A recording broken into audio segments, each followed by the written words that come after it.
Hi ಎಲ್ರಿಗೂ ನಮಸ್ಕಾರಗಳು. ಇವತ್ತಿನ ರೆಸಿಪಿ ಬಂದು ಕೋಳಿಯ ಮೆಣಸಿನ ಹುಳಿ. ಇದನ್ನು ಕ್ವಿಕ್ಕಾಗಿ ಮಾಡಿದ್ದೇನೆ, ಯಾಕೆಂದರೆ ಟೆಂಡರ್ ಚಿಕನ್ ತಂದಾಗ ನಮಗೆ ಅದು ಬೇಗನೆ ಆಗುತ್ತೆ. ಮನೆ ಮಸಾಲೆ ಇಟ್ಕೊಂಡು ಇದನ್ನು ಬೇಗನೆ ಹೇಗೆ ಮಾಡೋದು ಅಂತ ನಾನು ನಿಮಗೆಲ್ರಿಗೂ ಹೇಳ್ಕೊಡ್ತೇನೆ. ಹಾಗೆ ಅದನ್ನು ನೀವು ಮಾಡಿ ಕೂಡ ನೋಡಬೇಕು. ಹಾಗೆ ನಿಮ್ಮೆಲ್ಲರ ಪ್ರೀತಿ ಸಪೋರ್ಟ್, ಲೈಕ್, ಕಮೆಂಟ್ ಎಲ್ಲವೂ ಕೂಡ ನನ್ನ ಈ ಒಂದು ಬಡ ಚಾನಲಲ್ಲಿ ಇರಲಿ. ಹಾಗೆ ನಾವು ಈಗ ನೋಡಿಕೊಂಡು ಬರುವ. ಎಣ್ಣೆಯಲ್ಲಿ ಹುರಿದಿಟ್ಟ ಬ್ಯಾಡಗೆ ಮೆಣಸಿನಕಾಯಿ 15, ಹಾಗೆ ಎಣ್ಣೆಯಲ್ಲಿ ಹುರಿದಿಟ್ಟ ಗುಂಟೂರು ಮೆಣಸಿನಕಾಯಿ 9 ತಗೊಂಡಿದ್ದೇನೆ.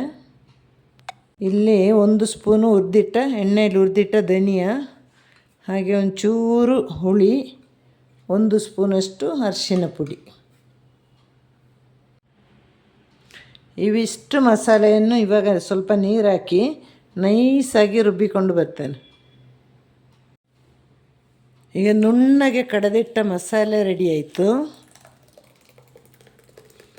ಸ್ವಲ್ಪ ಮಿಕ್ಸಿ ಜಾರಿಗೆ ನೀರು ಹಾಕಿ ಈ ಮಸಾಲೆಯನ್ನು ಸೇರಿಸಬೇಕು.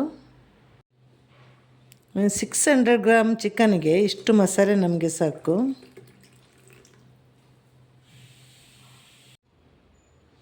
ಇಲ್ಲಿ 600 ಗ್ರಾಮ್ ವಿತ್ ಸ್ಕಿನ್ ಚಿಕನ್ ತಗೊಂಡಿರೋದು. ಇದನ್ನು ಇವಾಗ ಚೆನ್ನಾಗಿ ತೊಳೆದು ಒಂದು ಅರ್ಧ ಸ್ಪೂನ್ ಅರಿಶಿನ ಬೆರೆಸಿಟ್ಟಿದ್ದೇನೆ.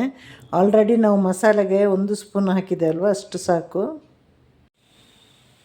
ಒಂದು ಮೀಡಿಯಮ್ ಗಾತ್ರದ ಈರುಳ್ಳಿ, 2 ಚಿಕ್ಕ ಟೊಮೆಟೊ, ಒಂದು 5 ಹಸಿಮೆಣಸಿನಕಾಯಿ ತಗೊಂಡಿದ್ದೇನೆ. ಈಗ ಎಣ್ಣೆ ಬಿಸಿಯಾದ ತಕ್ಷಣ ಫ್ಲೇಮನ್ನು ಚಿಕ್ಕದಾಗಿ ಇಟ್ಕೊಳ್ಬೇಕು. ಸ್ಟೀಲ್ ಪಾತ್ರೆಯಲ್ಲಿ ಮಾಡ್ತಾಯಿದ್ದೀನಲ್ಲ ಹಾಗೆ ಎಲ್ಲವನ್ನು ಒಟ್ಟಿಗೆ ಹಾಕಿದೆ. ಈಗ ಈರುಳ್ಳಿ, ಟೊಮೆಟೊ ಹಾಗೆ ಹಸಿಮೆಣಸಿನಕಾಯಿ ಇದನ್ನು ಒಂದು 2 ನಿಮಿಷ ಫ್ರೈ ಮಾಡಬೇಕು. ಇವಾಗ ಫ್ಲೇಮನ್ನು ಫುಲ್ಲಲ್ಲಿ ಇಟ್ಕೊಳ್ಬೋದು. ಇದು ಫ್ರೈ ಆಗ್ತಾ ಬರುವಾಗ ತೊಳೆದಿಟ್ಟ ಚಿಕನ್ನ ಹಾಕ್ಬೋದು.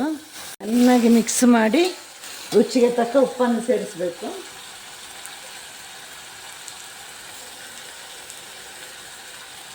ಮೊದಲೊಂದು 2 ನಿಮಿಷ ಈ ಚಿಕನ್ನೆಲ್ಲ ಉಪ್ಪನ್ನು ಹೀರ್ಕೊಳ್ಬೇಕು.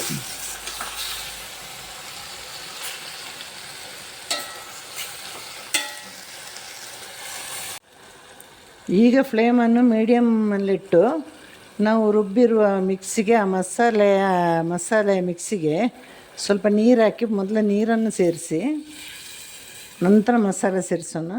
ಇದು ಕುದಿಯುವಾಗ ಮಸಾಲೆ ಸೇರಿಸೋಣ. ಈಗ ರುಬ್ಬಿಟ್ಟಿರುವ ಮಸಾಲೆಯನ್ನು ಸೇರಿಸುವ.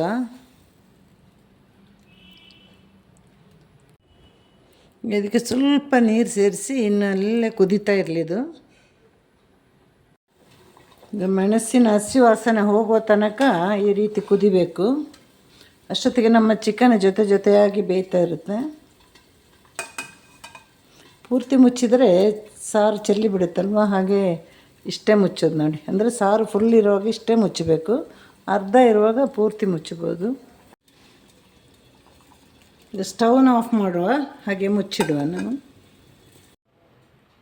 ಈಗ ನಾವು ಕ್ವಿಕ್ಕಾಗಿ ಮಾಡಿ ಮುಗಿಸಿದ ಕೋಳಿಯ ಮೆಣಸಿನ ಹುಳಿ ರೆಡಿಯಾಗಿದೆ. ಇದು ಕ್ವಿಕ್ಕಾಗಿ ಮಾಡಿದ್ದು ಹೇಗೆ ಅಂದರೆ ಟೆಂಡರ್ ಚಿಕನ್ ತಂದಿದ್ದಕ್ಕೆ ಒಂದು ಟೇಸ್ಟಿಯಾದ ರೆಸಿಪಿ. ಎಲ್ಲರೂ ಮನೇಲಿ ಹೀಗೆ ಮಾಡಿ ನೋಡಿ. ಹಾಗೆ ನನಗೆ ಕಮೆಂಟ್ ಮಾಡಿ, ಲೈಕ್ ಮಾಡಿ, ಶೇರ್ ಮಾಡಿ, ಸಬ್ಸ್ಕ್ರೈಬ್ ಮಾಡಿ. ಹಾಗೆ ಎಲ್ರಿಗೂ ಟಾಟಾ ಬಾಯ್. ಮತ್ತೊಂದು ವೀಡಿಯೋದಲ್ಲಿ ಭೇಟಿಯಾಗೋಣ.